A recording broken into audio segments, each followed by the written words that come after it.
Mesdames et messieurs, bonjour. Donc, je suis Paul Nuza, je suis ingénieure spécialisée à l'AFNOR dans d'autres domaines que les vôtres, et en particulier, je ne suis pas qualiticienne. Et je suis la déléguée régionale de la nouvelle région Bourgogne-Franche-Comté depuis 2 ans et demi. Notre mission en région, eh bien, écoutez, c'est au service de l'État, quelque part, la promotion de la normalisation des normes. Et en fonction des richesses industrielles, touristiques et commerciales des régions, évidemment, certaines régions ont plus, je dirais, des consonances industrielles ou on travaille plutôt sur les secteurs hôteliers ou de services. Vous imaginez que la région Bourgogne-Franche-Comté, avec dans le sud ce tissu industriel, bien sûr, issu de l'activité de l'industrie automobile, le tissu industriel et agroalimentaire que certains d'entre vous connaissent bien autour de la région de Dijon et les bassins des Bourgognes, et puis d'autres métiers, est une région qui nécessitait la présence d'un ingénieur spécialisé dans le risque de la santé-sécurité au travail, l'environnement et les économies d'énergie. Voilà. Tout ça pour vous dire 2 choses. Déjà, c'est que dans chacune de vos jolies régions, vous avez une équipe AFNOR. La mienne est très réduite, je viens de la créer, cette délégation. Mais dans d'autres régions, vous avez jusqu'à 4 ou 5 ingénieurs à votre service. Et en fonction de vos spécialités de région, des ingénieurs dédiés plus à vos métiers, donc 14 délégations, Rennes, Bordeaux, le Nord, avec ses grandes spécialités liées au monde agricole et agroalimentaire, la Picardie, PACA, plus dans les domaines tertiaires, Montpellier également, le tertiaire et le tourisme, etc. Toulouse, l'aéronautique. Voilà, donc n'hésitez pas lorsque vous reviendrez et que vous aurez besoin de vous rapprocher ou d'avoir des informations, notamment sur ce référentiel ou pour évoluer dans d'autres thématiques que la prestation de mon savoir-faire et de mon métier sur la qualité, n'hésitez pas à vous tourner vers ces délégations. afnor.org sur Internet. Les délégations AFNOR, vous aurez à la fois un portail Internet avec le détail de chaque délégation, le détail de nos programmes, car évidemment, au service, quelque part, de l'État et aussi de l'ISO, ne l'oublions pas, que nous sommes au service de l'ISO et donc de l'ONU, je vais vous en dire un tout petit mot de ça, eh bien, nous avons des ateliers ouverts à tous, gratuits, sur les différentes thématiques. Vous avez envie de mettre en avant votre centre et vous souhaitez une demande de remise de certification. Mais c'est possible, Et donc adressez-vous bien entendu à votre auditeur, mais surtout à votre délégation. N'oubliez jamais que l'auditeur est au service d'un prestataire de service, au service du groupe AFNOR. Voilà, j'ai brossé un petit peu le portrait de ces 14 délégations. On peut en parler quand vous voulez. Je vais toucher un petit mot du sujet de la qualité. Pourquoi l'AFNOR s'occupe de ça? Voilà, historiquement. Il faut savoir que l'Association française de normalisation, elle a été créée 1927, est issue de cet ensemble d'associations positionnées dans tous les pays industrialisés qui déploient les activités de l'ISO, cette institution basée à Genève et qui dépend de l'ONU. Évidemment. Et les pays industrialisés ont vite compris, au démarrage du XXe siècle, pardonnez-moi, avec notamment l'industrie automobile, je prends cet exemple, parce que c'est celui qui est connu de tous, et bien que les démarches de qualité, que les démarches de performance, que la vente de produits conçus avec des critères qualité, on est d'abord au démarrage dans la conception des systèmes de freinage, etc., eh bien c'est des choses qui doivent être gérées et qui doivent réduire les accidents. Voilà. Donc les pays industrialisés ont très vite adhéré à l'ISO, très vite créé leurs associations, donc AFNOR en France, IANOR en Afrique du Nord, en Algérie, pour vous donner des exemples voisins, le BSI en Grande-Bretagne, la BNQ au Québec, etc., etc.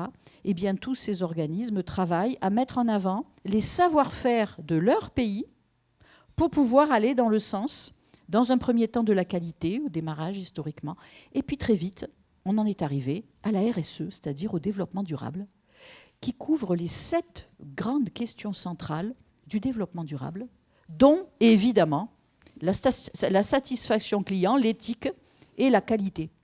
Vous savez qu'il y a d'autres thématiques. Peut-être que vous serez amené à conduire de par vos métiers. Hein. Pourquoi pas traiter des aspects environnementaux? Pourquoi pas des aspects d'économie d'énergie? C'est un sous-sujet de l'environnement.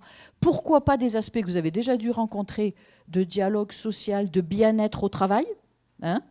Et puis évidemment, après, il y a d'autres thématiques. Le tout dans ce que l'on appelle votre ancrage de territoire dans vos secteurs. Ne perdez jamais de vue cet ancrage territorial. Voilà un petit mot. Donc vous comprenez qu'on soit sur les thématiques toujours au service de l'État, bien que nous soyons maintenant un peu plus indépendants et une SASU, sur les thématiques de l'industrie et du commerce, de tous les secteurs, du transport, et sur ces thématiques sous-sujets de la RSE, en allant jusqu'au bout.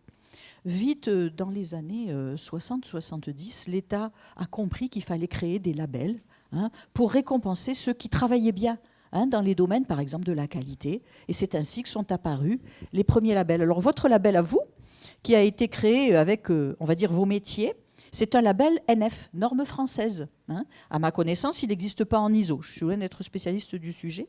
Et donc, référence 132.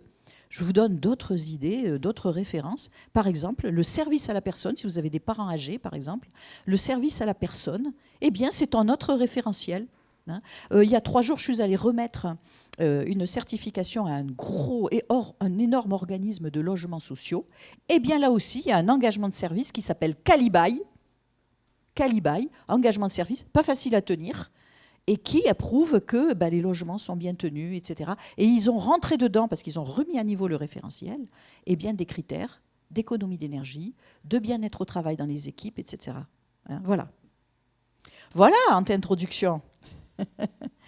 Bien, je suis venue avec une présentation de nos équipes parisiennes, qui sont menée par Thierry Desmet et Lucie Glandin, qui sont les personnes qui ont créé et mis à jour le référentiel en intégrant les nouveautés du référentiel national qualité, ce qui fait que vous, votre référentiel, eh bien, il est à jour, quelque part un peu réglementaire, évidemment, et que nous vous souhaitons, eh bien, écoutez, ne serait-ce que dans les mois à venir, bonne continuation pour avancer sur ce que vous aurez appris aujourd'hui et ce que vous aviez déjà en tête, peut-être, qui est cette certification de service.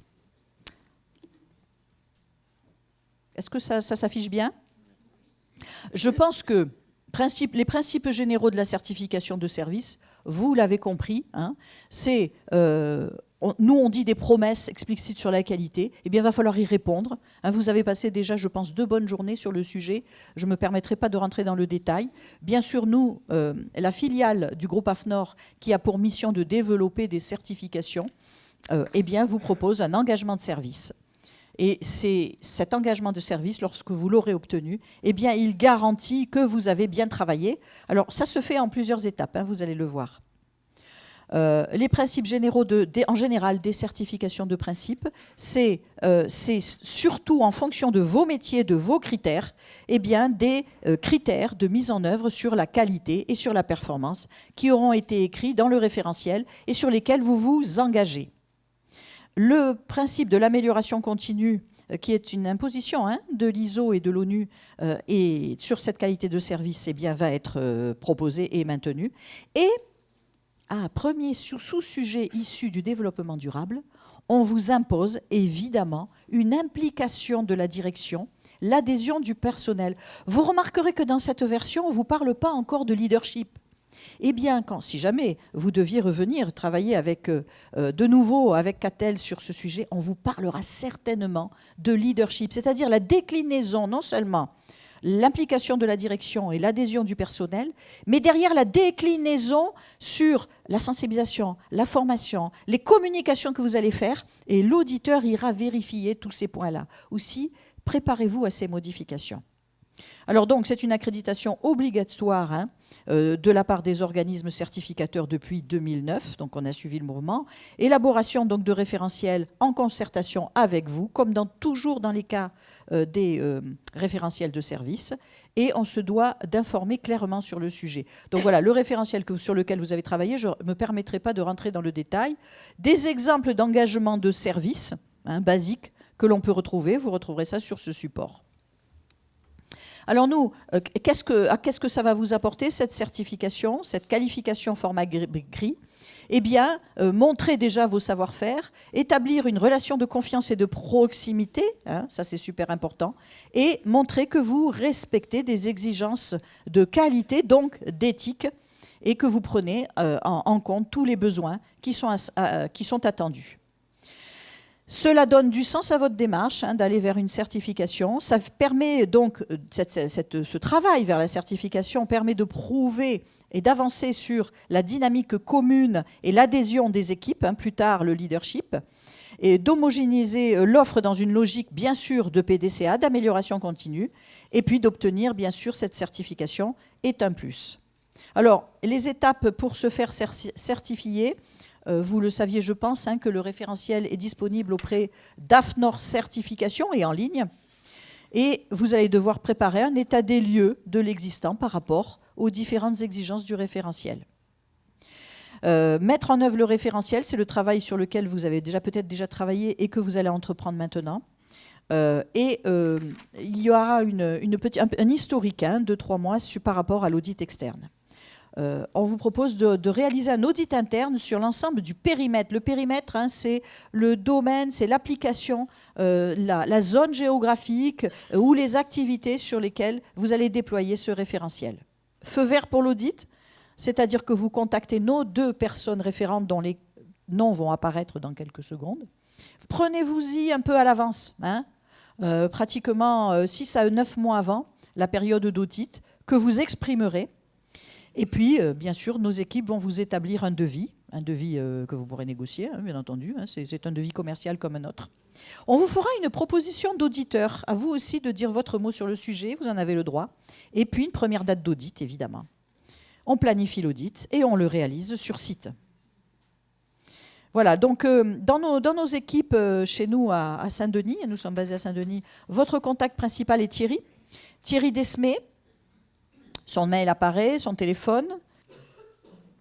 Donc l'audit, bon écoutez, je pense que vous savez ce que c'est. L'audit, c'est une interview, hein.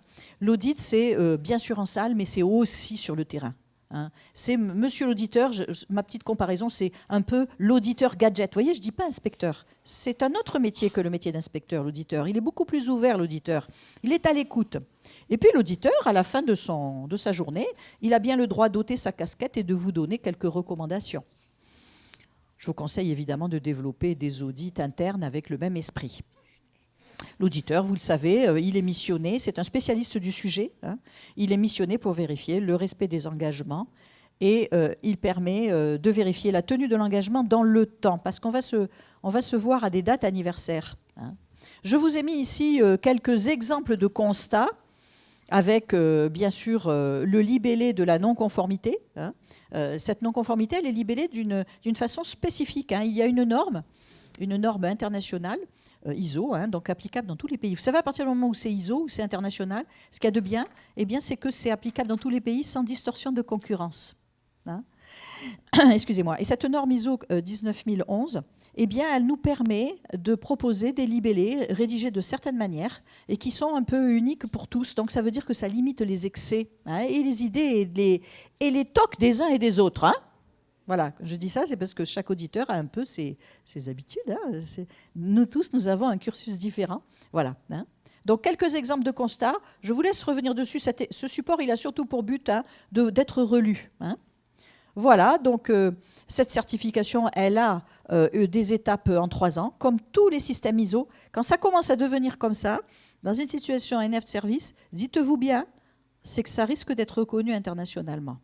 Et qu'un jour, vous allez apprendre dans votre veille, pas seulement réglementaire, mais normative, hein, que peut-être c'est une norme commune aux Allemands, et d'abord européenne. Vous savez, par le biais des organismes européens, on crée des normes européennes maintenant, évidemment, hein, logique.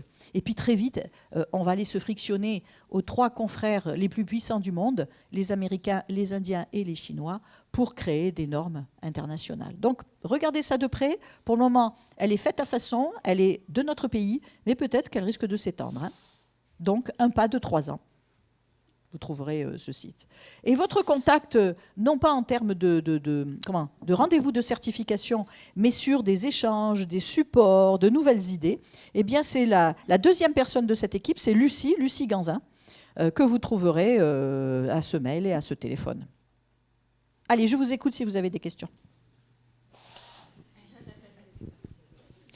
Bonjour madame. Bonjour, petite question, vous avez parlé du délai tout à l'heure par rapport à la certification, donc délai de 6 à 9 mois pour pouvoir prendre un rendez-vous. Non. Non, c'est pas ça, monsieur. Excusez-moi, j'ai peut-être été trop rapide. Non, c'est peut-être moi qui ai mal compris.